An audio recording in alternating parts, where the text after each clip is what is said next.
Hi అండి, మనం ఈరోజు దొండకాయతో ఎలా ఫ్రై చేయాలో చూద్దాం. టేస్టీగా ఎమ్మీగా దొండకాయ ఫ్రై ఈ విధంగా కట్ చేసుకున్నామంటే టైం సేవ్ అవుతుంది. రెండోది ఏంటంటే మనకి టేస్టీగా కూడా ఉంటుంది. ఎందుకంటే దొండకాయ రౌండ్గా చిన్నగా కట్ చేసినప్పుడు అంత టేస్టీగా ఉండదు. చూడండి నేను ఎట్లా చేస్తాను. ఫస్ట్ దొండకాయ బాగా కడిగి ఈ విధంగా కట్ చేసుకొని ఒక బౌల్లోకి తీసుకొని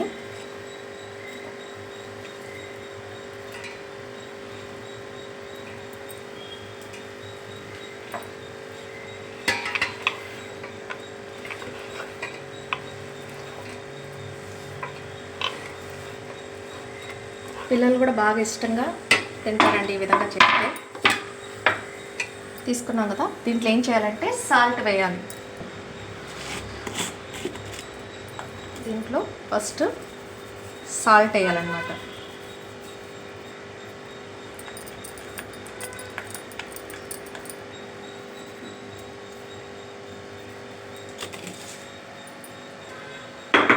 సాల్ట్,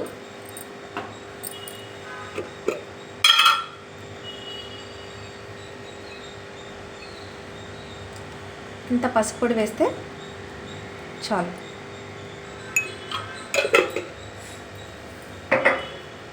తర్వాత దీన్ని ఏం చేయాలంటే ఇలా పైకి కిందకి మొత్తం మిక్స్ అయ్యేటట్టుగా సాల్ట్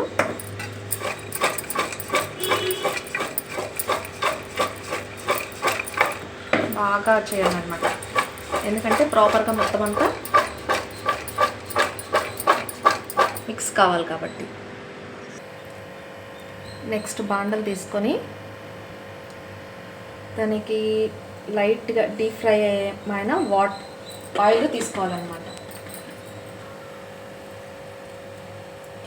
ఇప్పుడు ఆయిల్ కొంచెం హీట్ అయ్యేంత వరకు ఉండి నెక్స్ట్ మనము ఆయిల్ హీట్ అయిందా లేదో చెక్ చేయాలి. ఆయిల్ హీట్ అయిన తర్వాత ఈ దొండకాయలు ఇలా తీసుకొని దీంట్లో డైరెక్ట్గా ఇలాగే వేసేయాలి.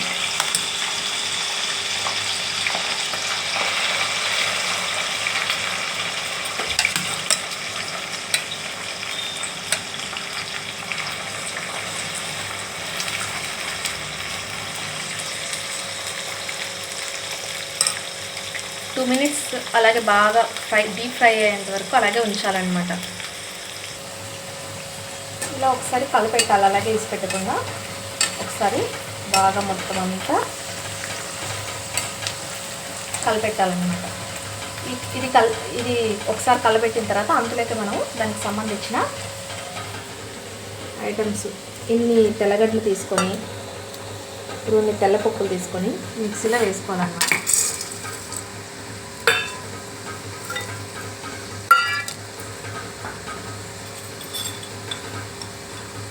నేను ఇన్ని పప్పులకి ఒక ఫుల్ స్పూన్ పైన కారం తీసుకున్నాను.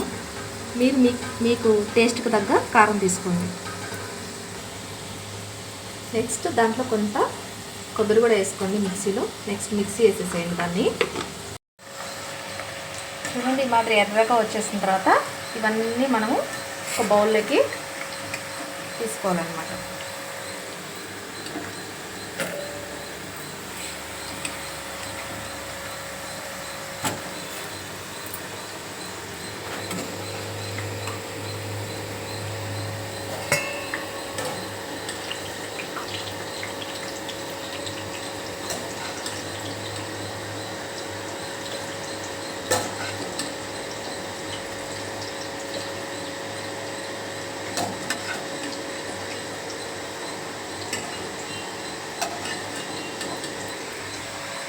తీసుకునేటప్పుడు బాగా ఎట్లా అంటే ఏదైనా ఎక్సెస్ ఆయిల్ ఉన్నప్పుడు కింద పడిపోతుంది.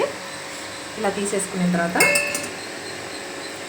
దీంట్లో ఒక రవ్వ కరివేపాకు వేసుకోవాలన్నమాట.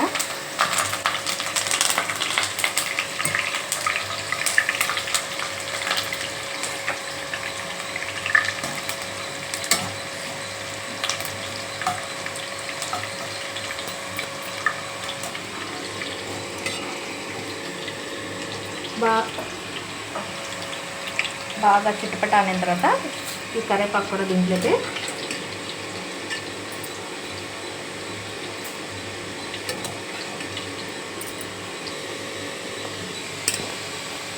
మిగిలినవి కూడా దీంట్లోకి వేసుకోవాలి.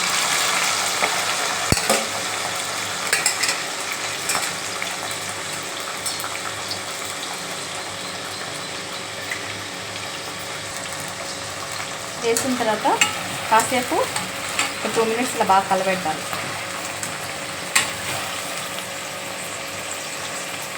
కలపెట్టి కాసేపు తీసి పెట్టేసేయాలి.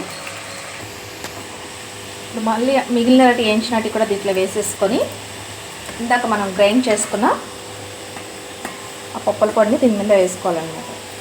మెత్తగా గ్రైండ్ చేసుకోకూడదు గ్రైండ్ చేసుకునేటప్పుడు, ఎందుకంటే అంత టేస్ట్ అనిపించదు అనమాట. ఉప్పు ఏం అవసరం ఉండదు అనమాట, ఎందుకంటే మనం ఇంతకుముందు వేసిన ఉప్పే సరిపోతుంది. సో ఇప్పుడు మనం వేసిన పప్పుల పొడి అంతా దీంట్లోకి మిక్స్ అయ్యేటట్టుగా బాగా ఇట్లా అనాలన్నమాట. సో పప్పుల పొడి అనేది మీ ఇష్టం అనమాట, ఎవరు ఏ విధంగా తింటారో ఆ విధంగా వేసుకోవచ్చు.